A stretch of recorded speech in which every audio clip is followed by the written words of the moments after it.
Let's date forever.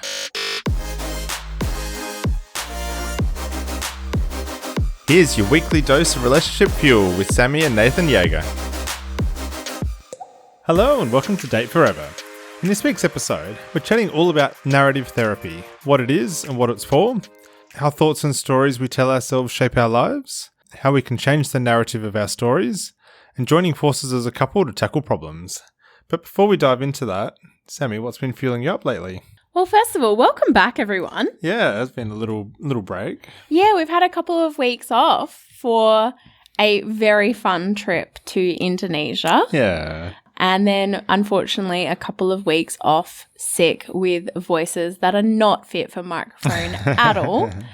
So welcome back. We have had lots going on in our life, but I think particularly from this last week, Nath, the thing that fueled me up the most was that I had a really nice coastal walk with a friend of mine and we got lucky and we saw some whales.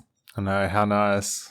I was not walking with you, but I did see the whales as well, but from a much further distance. But yeah, it was amazing to be out in nature and to, see something so amazing up close.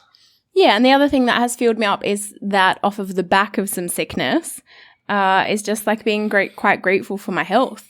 Yeah, that's definitely something that's fueled me up as well, is actually just getting back out and even going for a little walk and feeling like my body is capable of doing it again. So yeah, that's been really nice. Okay, other than piggybacking off of my fuel ups, what about you, Nath? What's been fueling you up? Even though we're just off the back of a holiday, I think what's been fueling me up is planning for our next holiday or our next trip, a big one over to Europe. So our tickets to the festival that we're going to arrived in the mail yesterday. So that was super exciting and got me even more excited about the trip. And then just also organising a few of the more lower level logistics, like booking a few nights of accommodation and some transfers and things like that. So yeah, that's definitely fueling me up at the moment. It's so nice to have big things to look forward to, isn't it? Yeah, it really is. Now, here's this week's guest. Today we've got Nicole Hind joining us. She's a relationship coach, digital nomad, and explorer of untold stories that empower instead of paralyze. Nicole started out on the Lifeline counselling phones in the late 90s and has lived and worked as a community services worker and therapist globally. She's on a mission to strengthen all of our relationships with our partners, lovers, friends, and family because our lives and our planet are doomed without each other.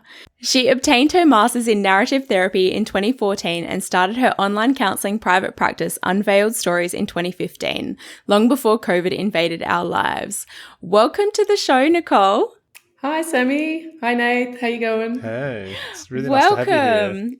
Gosh, okay, there's a few things in your bio that we absolutely are going to jump into, but we're going to start with the basics. What on earth is narrative therapy?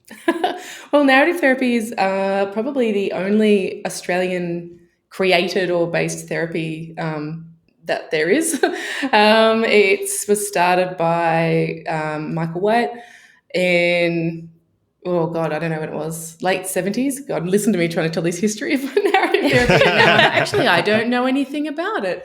And it basically started as a response, I guess, to the issues that would come up in psychiatry and psychology and in family therapy, where the recognition, I suppose, that basically all of the psychologies and all of the things that we have come to believe are facts about who people are and how we behave all come from privileged white men.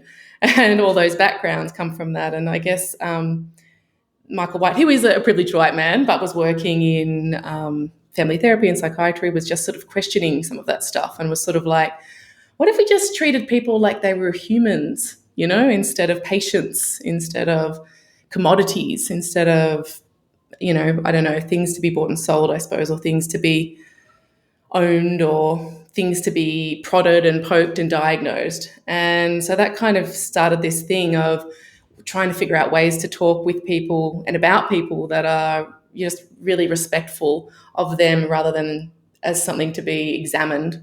So what are some of the pillars or methodologies that sit behind narrative therapy? One of the core, I guess the core saying or belief of narrative therapy is that the problem is the problem, the person is not the problem. And the point of that is to sort of say that we don't locate problems within people. We try and bring problems out of people. We genuinely don't believe that human beings are problems. And that's really interesting when it comes to relationships, because a lot of blaming goes on and it's very hard to do that. Also, I guess we're living in a time which has probably increased, I suppose, where we self-identify with a lot of diagnostic terms.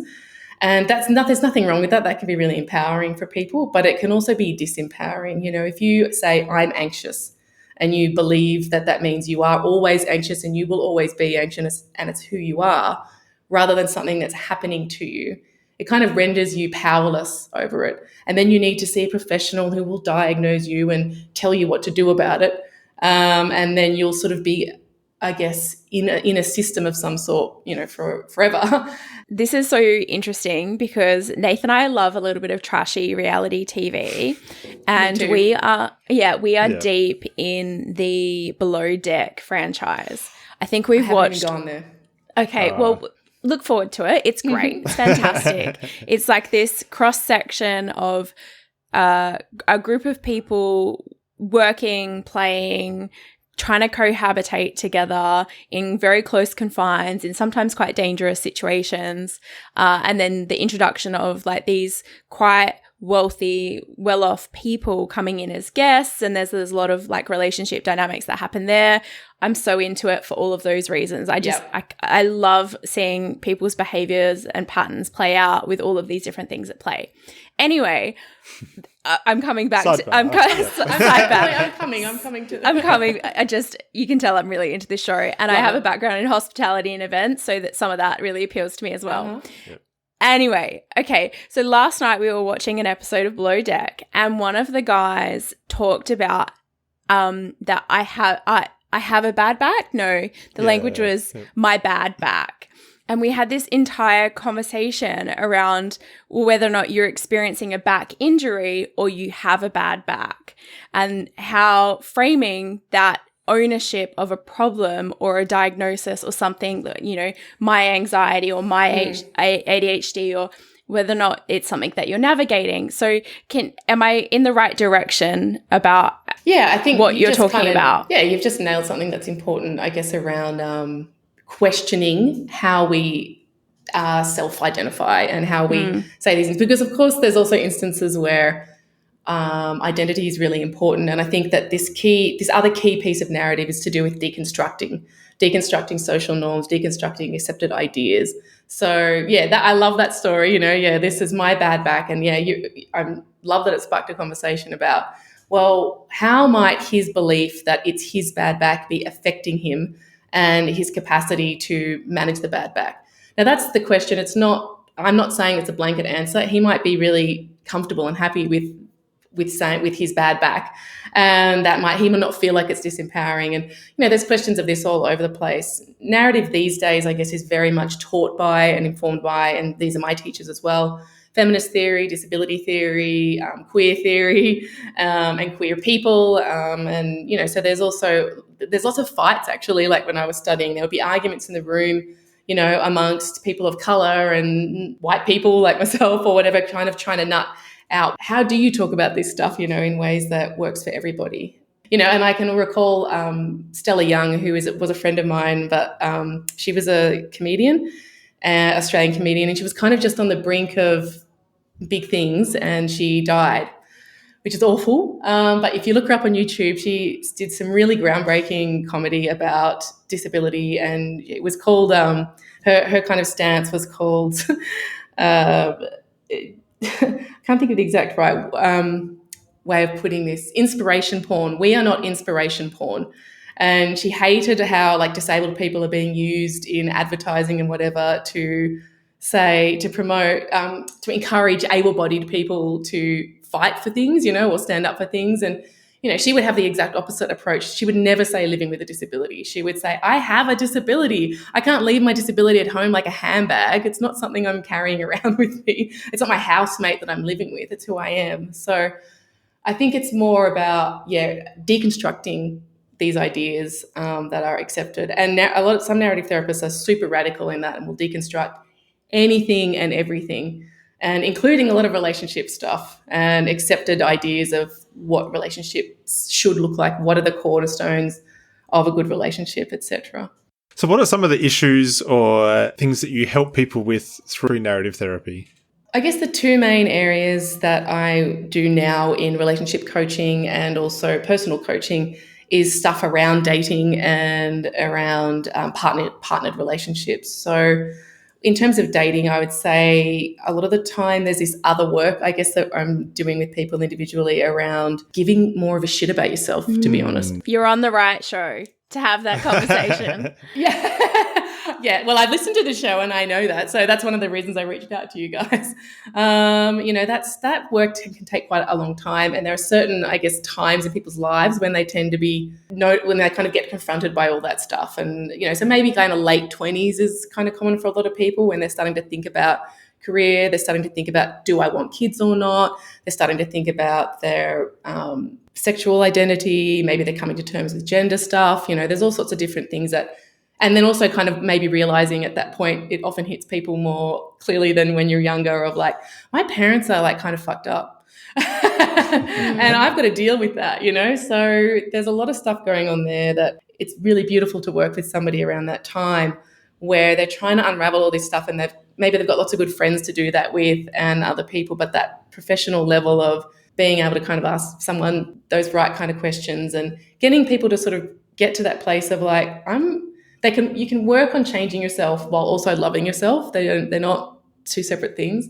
And then in terms of couples, oh God, so many things that people come to counselling for. And I guess one of the reasons why I'm on here and wanted to talk to you guys was about kind of trying to encourage people to come to coaching as an earlier stop, because I'm struggling to kind of name specifically what people come to counselling for, because a lot of the time when people come to counselling, it's already really bad. They've already been fighting over stuff. Something that might surprise you is that a lot of the time people get stuck in stuff to do with external family members. So it's not necessarily something between the couple. It's troubles with a mother-in-law or a sister or brother with a mental illness or, someone else. And people get really stuck on that. I also work with a lot of people who are non-monogamous, and I love that work because I would say all the people I've worked with who are non-monogamous are super dedicated to their relationship and they don't take stuff for granted. They can't. They're often renegotiating kind of terms and elements of what's happening in their relationship and how it's happening. So yeah, that sort of made me go, I love doing that. I want to be able to do more of that. And I wish more of us would show up when, at that time when we're kind of stuck in something, but it's not been going on for so long. I'm not sure who the original author of the quote is, but it's one of my favorites. And it's that the time to fix the roof is when the sun is shining. Oh, love that. Yeah, because you don't want to be on the roof patching holes in the middle of a thunderstorm. In the middle of a storm. Yeah. And that's kind of the energy that I try and bring to a lot of areas of my life, particularly like it's interesting that you were saying about that like late 20s kind of stage. Like I just turned 35. Nate's a year and a smidge older than me. We started this show 4 and a bit years ago, and the journey that we've been on and in proximity to a lot of our friends who are similar sort of ages and things. And I was reflecting on this really recently. I'm very grateful that I've got a couple of really close girlfriends. And as a group, we've been really close for a long time. We went to high school together. I'm very grateful for those relationships. But we were reflecting on just how much deeper and just better our relationships and our friendships are now. And a big part of that being that all of us individually have gone and done some work, have gone and looked in the mirror and addressed some things that maybe we didn't like about ourselves or our patterns or the way that we were showing up or the things that we were avoiding or the things that we were doing or saying that we wanted to do but never doing, all of that kind of stuff. And I find that there is a tipping point, right, of like, oh, I can't ignore or I don't want to ignore this pattern of behavior anymore. And I'm sick of my own bullshit, basically. I am sick of my own bullshit. So can you tell me a little bit about like relationship with self and coming to terms with who we are, who we want to be, what shapes our identity, and all of those couple of things that you touched on, like from our sexuality to our race, our religion, our upbringing, our social class, all of that sort of stuff. Can you talk to me a little bit about what are some of the pillars and things that we should be reflecting on when we're trying to strengthen our relationship with ourselves? Big question. Wow, that is a very big question. I think number one would be to have a question mark over everything in the first place. It's that a thing, if that makes sense. Like, sometimes, when we're younger, we're kind of we can jump on bandwagons with things. We can be quite dogged, and we're not questioning why we believe the things we believe, why we do the things we do, why we say the things we say. And sometimes we can be, kind of cruel in that, or single-minded, or, whatever that is. And then after that, we can tend to, and maybe we have some bad experiences at that time, and then that kind of informs, in narrative therapy, we might refer to something that could be like a problem story, where we kind of have this version of events of certain things that have happened, and we've decided what they mean to us, but we haven't really questioned it, we haven't explored it, and it's kind of a thin story. We are kind of interested in the rich, thick story, all the other bits that go on around that. Now, sometimes that can be difficult to try and explain how that's different from positive thinking, because what it sounds like when I describe it is that common example we might use at a low level would be something like, I'm a bad driver. And then, I might be asking you questions to explore the times that you weren't a bad driver. And then we're kind of, trying to expand that thin story into a richer story of like, sometimes I'm a bad driver and sometimes I'm a good driver. It's funny that you picked that one, because I am not a good driver. Oh. And there is a lot of evidence that says that I am not a very good driver. I also don't really like driving. So I think I quite like the two. Yeah. So I don't like it, and the evidence suggests that I'm not very good at it. But maybe those two stories together, I don't like it and I'm not good at it, help me go, I want to be a little passenger princess. You drive, Nath. Everywhere we go, you drive. You put yourself into that that box quadrant of not good at. Yeah, but I think that you just kind of did it yourself almost automatically. This bad driver thing can make some people feel really bad about themselves, and then they're really terrified every time they get into a car. Comes this self-perpetuating thing, whereas you've kind of added this other piece to it, which is like, and I also just don't like it. Now, I would be, if you were wanting to explore that, there would be a whole bunch of questions around like, what it is that you don't like about it, and, whether or not it's actually a problem for you. Because again, also, I don't assume that anything is a problem from an objective perspective. It's like what you think is a problem. So if we turn that into something a bit deeper, like your family of origin, and coming through that time of your life, either with a view of like, my family's awesome and great and fine, and there's no issues. And then when you connect with somebody and you meet their family and they're different from yours, it can cause all these rifts. Or you've had a hard time with your family and it's like, families are horrible, my family's horrible, everything's horrible. And when we're trying to sort of enrich that, I'm not taking that away. I'm not taking away either that my family's awesome and perfect, or that I had a really hard time. It's just we're adding to it. If I was to kind of have a hill that I stand on, I guess it is like that more than one thing can be true at once is really powerful for, I guess, a lot of people when you really kind of get that, because we do often get trapped in a sort of a simple way of thinking, especially when we are in a hole, with couples getting stuck in a problem, and it's just there's no way out, and it's all because it can only be one of us can be right. And it's sort of like, well, you can actually probably both be right. And the issue isn't at all who is right. Yeah. So I'm a bad driver. And also today I reverse parallel parked on a busy street in the rain successfully. First go. So that is also true. How does it impact you if you really resonate with that? I just think this is interesting, right? To examine the things that we know to be true about ourselves, or we think that is true about ourselves. So the way I would talk about that probably with you or somebody else would be in narrative, we're really interested in moving away from, I guess, generalized ideas or typical ways of talking about things. And I would become super curious in what we call experience near. So as near to your experience, I'm not really interested in what everyone else out here thinks. I want to know your experience. So if we're really getting into it, I would ask a lot of questions about that parallel park. Like I would want to know what the weather, like you just said, it was raining. I want to know more about that. I want to know how you did it.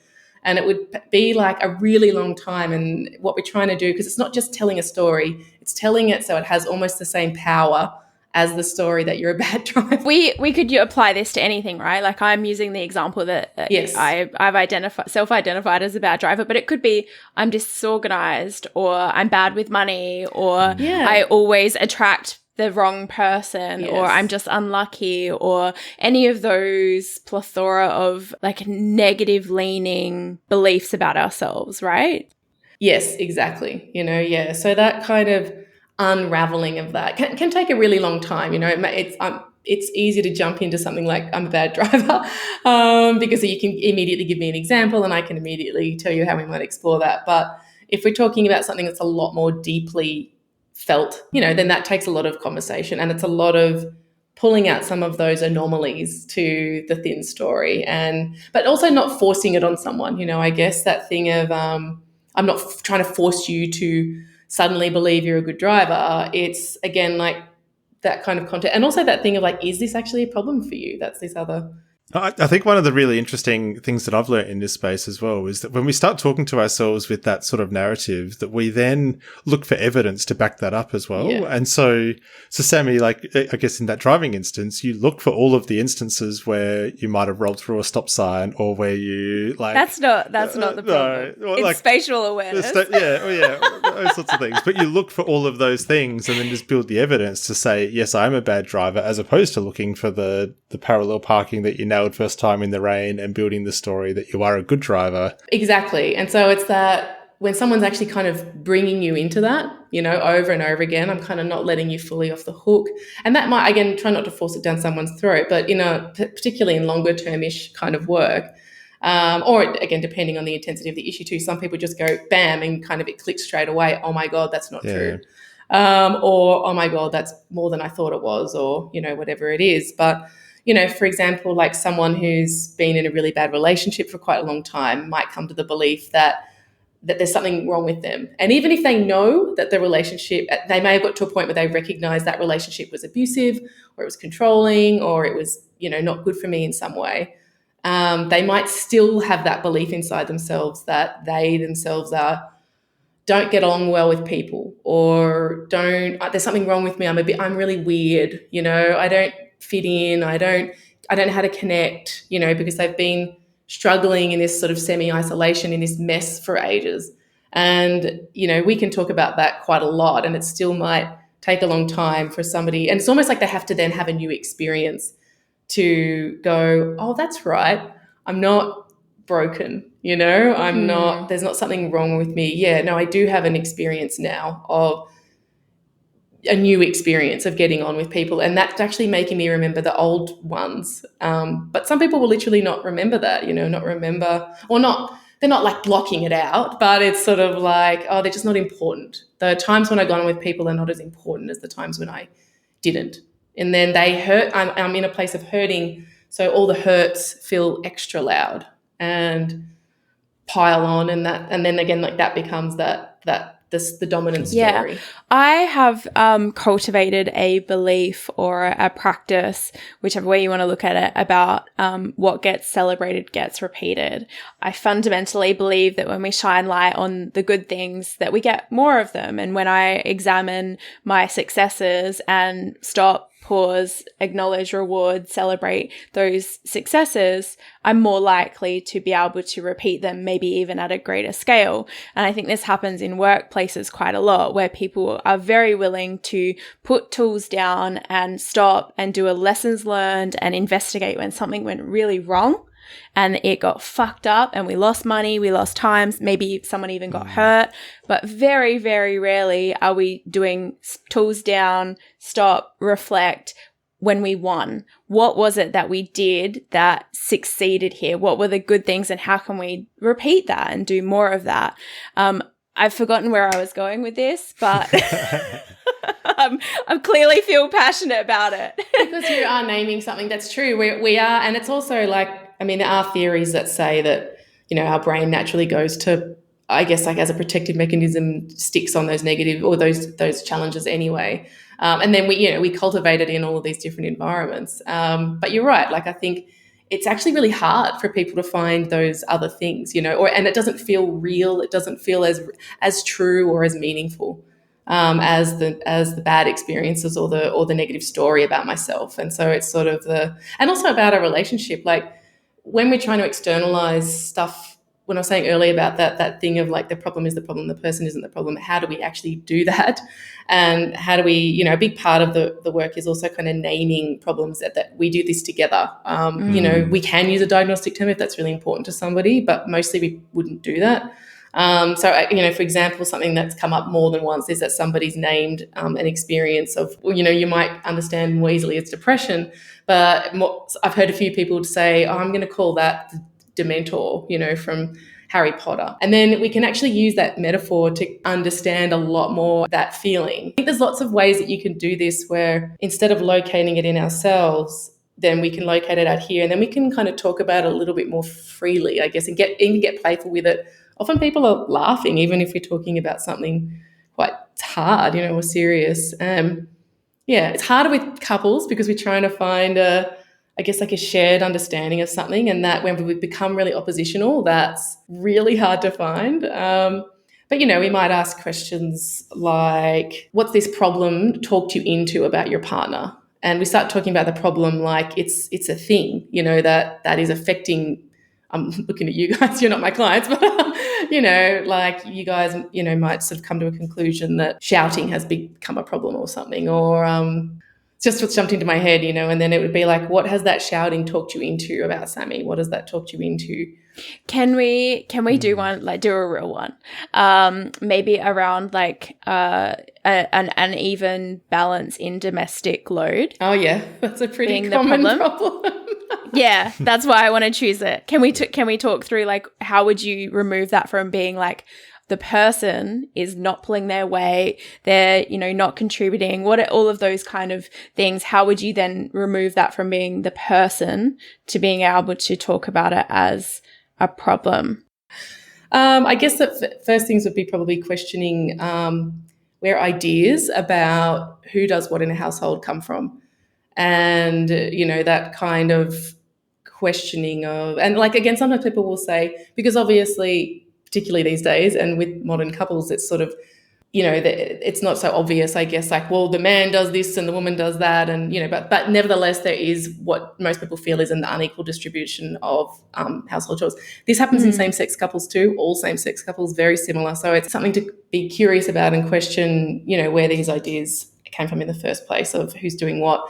I think there's also then questions of, you might walk through particular domestic chores. And I guess the thing that I'm interested in is the person who feels like they're doing more and they're walking through that, and then what they're thinking and feeling. And I'd be interested in what the other person is experiencing, listening to that person walking through what they're thinking and feeling. I'd also be interested in knowing what the person who's not pulling their weight, would be saying about why they're not, like, is it because the thing genuinely doesn't matter? Is it because they kind of deep down know that the other person's going to do it anyway? And getting to those places can take quite a long time because they're a bit shameful. Yeah. And so, that's kind of, there's a lot of questions that might lead up to sort of getting into those exploratory things. Once we get into that, then, so we're not kind of rushing into not the washing up is the problem, or not doing the washing up is the problem. We're slowing it down actually and trying to get into all these other little pieces as to what led to somebody doing more than the other and what the beliefs are around that. Now, somebody also might believe, well, you might be doing more in this area, but I'm doing more in that area. And then we might even talk about like things like whose tasks are considered more important? Where do ideas come from about which tasks are more important? Who benefits when we believe that work is more important than domestic chores? And that who benefits question is really important because it's often not either of us. It's a society that values work over everything else. Capitalism, baby. Yeah, capitalism. That's who wins. So yes, lots of examination of like that, and the patriarchal models of how we work, and this kind of stuff. So sometimes that can be touching for people who are trying to, especially men or people who identify as men who are trying to dismantle the patriarchy for themselves. And then when you're kind of acknowledging, well, how is what's happening now contributing or not contributing to the patriarchy that you're trying to dismantle? And when we start talking about it like that, we're pulling it away a little bit from you're not doing the thing into this society that we live in is really, really hard to question and to fight against. And it's work we're doing every day, and that's okay. And once we start kind of then we're pulling it out, we're moving it over here into, is the problem the patriarchy or is the problem capitalism? And it might sound like that's not really a relationship problem. But if we get to a place where you might understand it as a relationship problem, this is the problem in our relationship, is that we have not been able to effectively dismantle these views. And then suddenly you're two people looking at this and becoming kind of curious about it and maybe even a bit excited of like, well, that we're working on this, we want to do this, how are we going to do this? And that doesn't mean that it's the person's job who's doing more of the chores to then make the other person do more. It just becomes like a little less personal and a little more like, okay, well, maybe that's something we can do something about instead of just going around and round and round in the same fight. I feel like that definitely made sense. And it's definitely some language that we kind of use in our relationship as well, is that it's us against the problem and really trying to understand, I guess, what the kind of root problem is. Because like you said, the distribution of chores might not actually be the top level problem. It might be something else greater below the surface that is leading or influencing. And that's just one direction. I mean, there's another direction that you might go down, which is to do with respect, and then we kind of start respect and disrespect. And that's a totally different. So I'm just kind of throwing ideas of like which pathways I've kind of maybe gone down with people, if it's sort of resonated or fitted or they put something on the table. And we may ask similar kind of exploratory kind of questions. And then you would also kind of ask this thing where you would ask when you kind of get to a place where you understood something like that, like, yeah, that's how you guys already talk to each other. That's awesome, because that's really helpful, I think for good relationship stuff. Once you become really combative and oppositional, it's really hard to undo that. And so that effort of putting into finding out ways to talk about stuff that's hard, and not always assuming that it has to be, we've got to put it on the thing and deal with it right now, because also that's not necessarily true either. I just read a really interesting article, a narrative article about how like communication's bullshit as a relationship model. And I was just like, what? But then I read the article and went, that's interesting. Like that's a fair cop. This sort of ideas of like sort of putting so much pressure on people to communicate and then communicate in particular ways. Whereas, and I would say sitting in a room with many different types of people that not everyone's good at talking, and there never will be. It's not something that you should necessarily be teaching everybody to do and that they need to do. And then we're open to looking at what else can we do? How else can we find connection that's given just as much value as talking? That communication is key piece kind of grinds my gears a little bit, because I don't and it is something that a lot of couples guests have said on this show.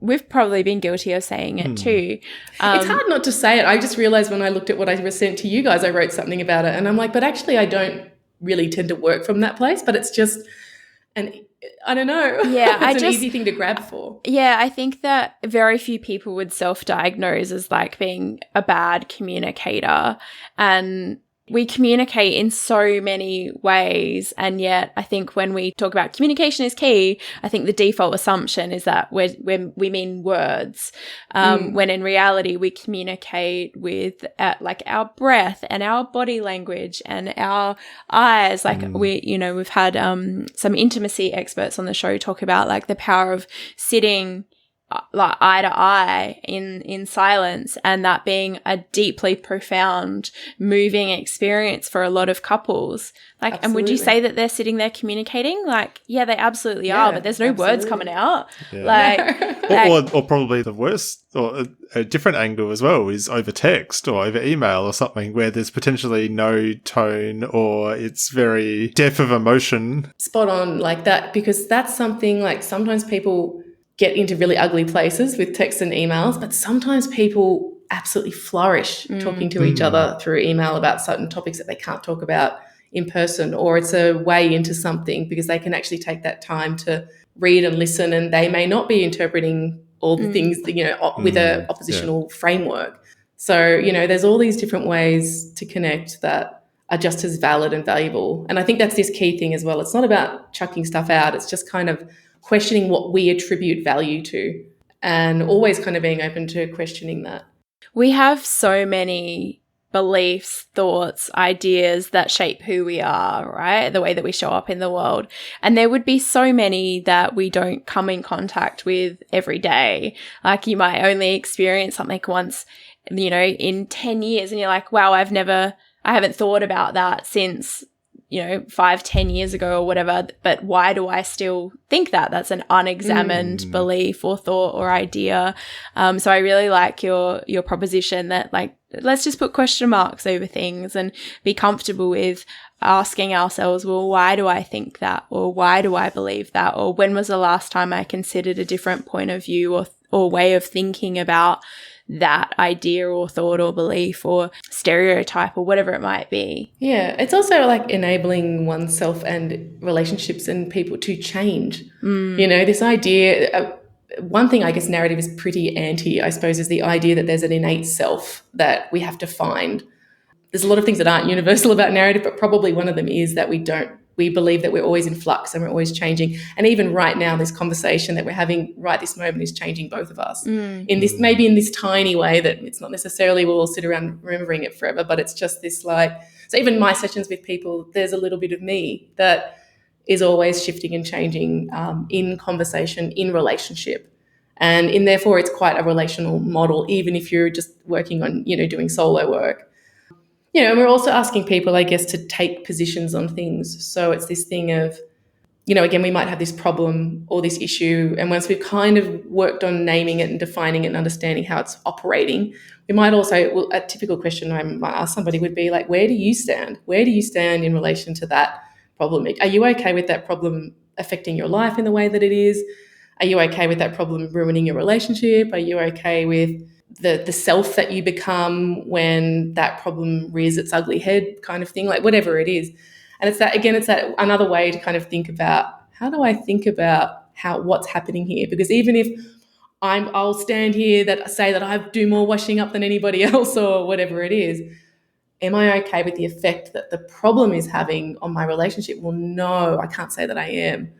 So then I can't kind of have that hill to die on kind of thing. Yeah.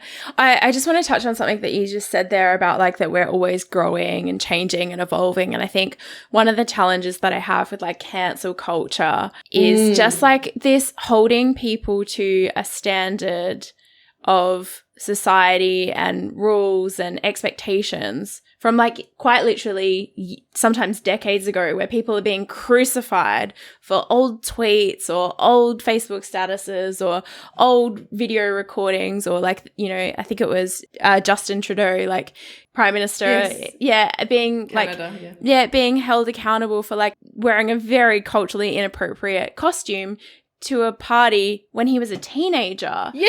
Like we are meant to grow and evolve and make mistakes. And is it really reasonable to hold someone to account for something where they're not that person anymore? They're legitimately not that person anymore. Their entire cells have turned over in the time since that has occurred. So I think that's so interesting to recognize. Like Nathan and I have been in a relationship together since 2007.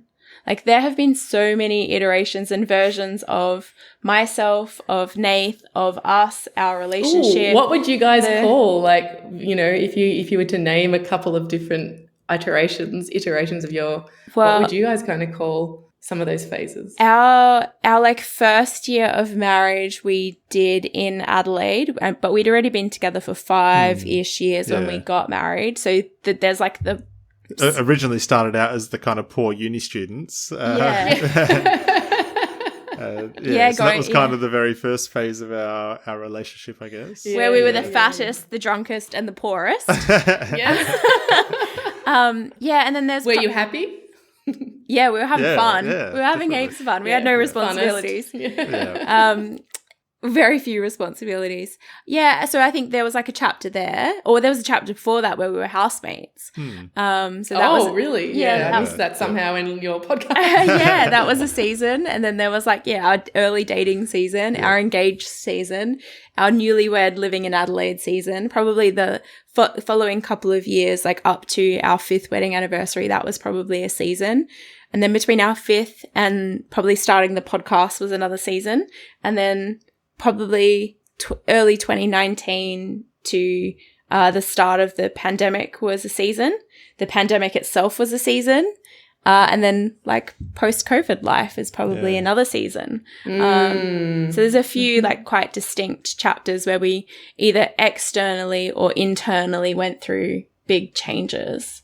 Yeah, wow. Is our little relationship timeline. That's it. I think that the interesting thing that you're talking about, I guess, is seeing what's really clear. And I've just literally written a blog post about this because I also just got married after being with someone for 9 years. Congratulations. Thank you. But we kind of did it for visa reasons, or not for visa reasons, because I'm a digital nomad, or where we just started kind of this adventure of working online, living overseas. And we arrived on Java in Indonesia and kind of realized that actually we might have some issues if we're not married. And again, the privileged foreigner stuff, I suppose, like we're not subjected necessarily to the same laws as local people, and it really brings to highlight, I suppose, people who don't have the same rights here. But we kind of went, oh no, what if we go, we're planning on kind of living overseas indefinitely. There's plenty of places we could go to where if somebody went to hospital, what if they wouldn't let somebody, which is, again, all the stuff all my queer friends were always so worried about before same-sex marriage and or just the same rights, as hetero people.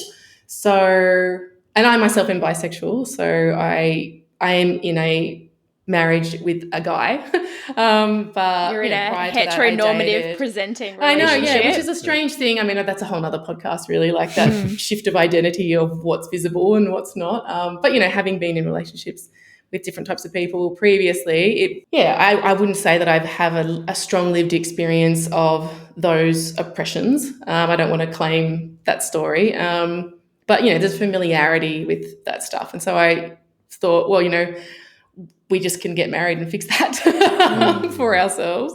But actually, so we kind of just did it, went to the registry office and had some friends and family, and we did have a ceremony, and it was so short that it was over before the time it was even supposed to start. But we were so moved. We were both crying, and it was just so unexpected. And we both kind of said afterwards, like, actually, I think the ceremony was the nicest bit. Like, maybe we should have had it a bit longer. And it is that thing, been together 9 years. Oh, wow, we haven't really thought about this. So then I wrote this blog post, which was actually in some ways, and maybe I shouldn't be confessing this, but things that we didn't actually do, which is my very, very long way of coming back to what you were saying about stages, of not seeing anything as an end game. The marriage is the end game. A child or two is an end game. Once you do that, you stop dating, So it's that thing of like everything is a stage. And what I wanted to write about was kind of going, does marriage change anything after you've been together for a long time? Well, maybe not, but it can if you want it to. And if you see it as a stage and an opportunity to kind of celebrate everything that you've gotten through together and the life you've built, but also to look at the next bit. And not to always be past and future oriented, to also enjoy the moment, but to kind of be like, it's surprising actually, like how often people, I don't know if you've known many people who've kind of been together a long time, got married and then split up like a year later. Yes. And I've known a few people that have done that, and my heart goes out to them, because I don't know if they were really thinking about that. I think it's just like, we've done the thing, our relationship doesn't actually exist anymore. We did that final thing, and instead of like that idea of it being a beginning about what's this stage. If this is another narrative kind of question might be kind of, if this is what happened in the past and this is what I'm moving to in the future, what's happening now? How would I characterize this? How would I characterize that? And just kind of, again, inviting that thinking about something being always moving. Nicole, this has been so lovely to hear a little bit about the type of therapy that you're practicing and how it's impacting your own relationship with yourself. For me to do some self-reflection on my driving and the way that I'm perceiving myself and identifying. But I would love to know, like, is there some habits or practices that you would love to encourage people or couples to instill in their lives to keep their relationship with themselves or their romantic relationship fueled up? This is going to sound like a plug, but I mean, it is, I guess, on some level, but go to therapy. Is that the plug? Start with coaching, or start with something like if therapy feels like something that you can only do when, you're really in the hole, look at something else, because we have this culture, I guess, which, and I know for a fact, because I've heard you guys talk about this, a key part of what fuels your relationship is doing things separately and not putting everything in each other's expectation that you're going to hold everything for me. That's still a bit unusual, I think, for people to really do that. And it's hard. Again, if you're moving into the societal perspective, it's hard because, there's so much, it's difficult, especially when people have kids and stuff, to have a lot going on outside of the family unit because they're so stressed and exhausted. And if you don't have support and help, it's really difficult. And there's this idea of just get support and help if you need it. And it's like, it's not that easy. There's a lot against us to do that. So actually you guys doing that and maintaining that and building that, as seeing it as part of your relationship just as much as your dates and the time you spend together, I really applaud that, because a lot of people don't do that. And so over time, they just become very insular. And I would say actually particularly men. And then divorcing later in life is a real struggle, often more for men than women in straight relationships, because they don't have community. They've lost touch with everyone. They don't have good friends. And, so that stuff of not putting everything into you and me and this, and not assuming that we have to be able to fix everything ourselves and we're failing if we can't. Or if we're stuck in something and we're not able to get out and we're too ashamed to talk about it to people in our lives. Again, I would sort of encourage you to pull that shame out and sort of go, what am I ashamed of? Am I ashamed of the fact that I'm a human being and you're a human being and we're stuck in a problem?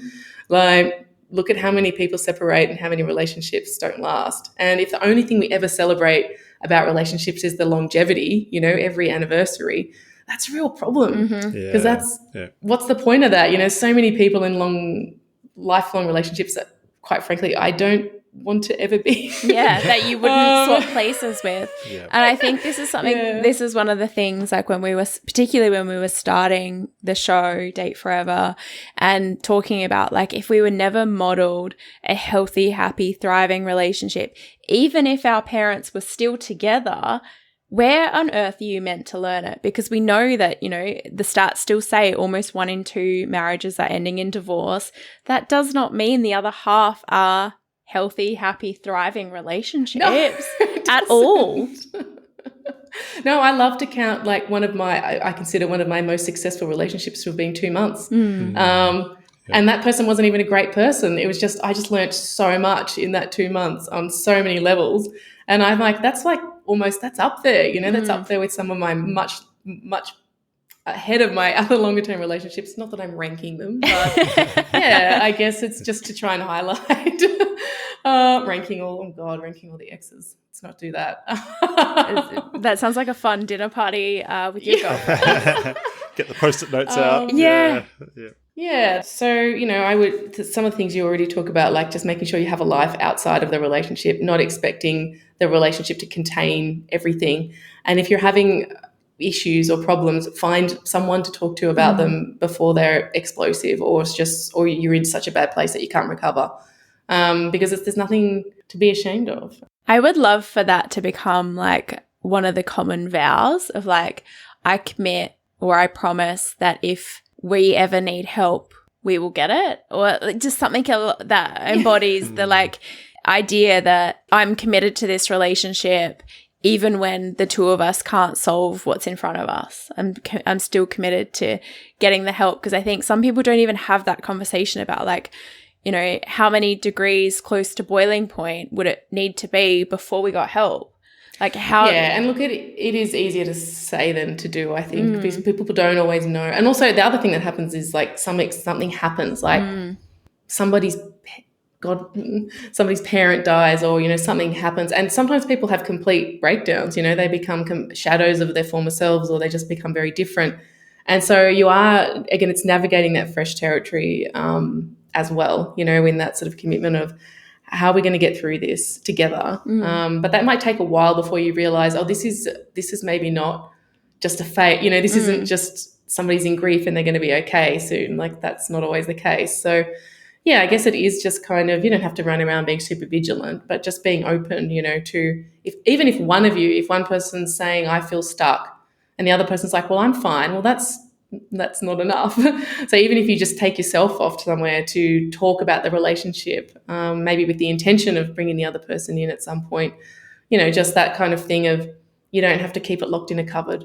And it's probably, if you want it to last, that's not going to work. So, you know, finding somewhere to express, and again, that doesn't have to even be coaching or therapy or whatever. We can, you know, go on a retreat, go, if you're religious, pray, if you're going away with good friends, just finding somewhere to sort of express oneself or express yourselves as a couple, get through stuff.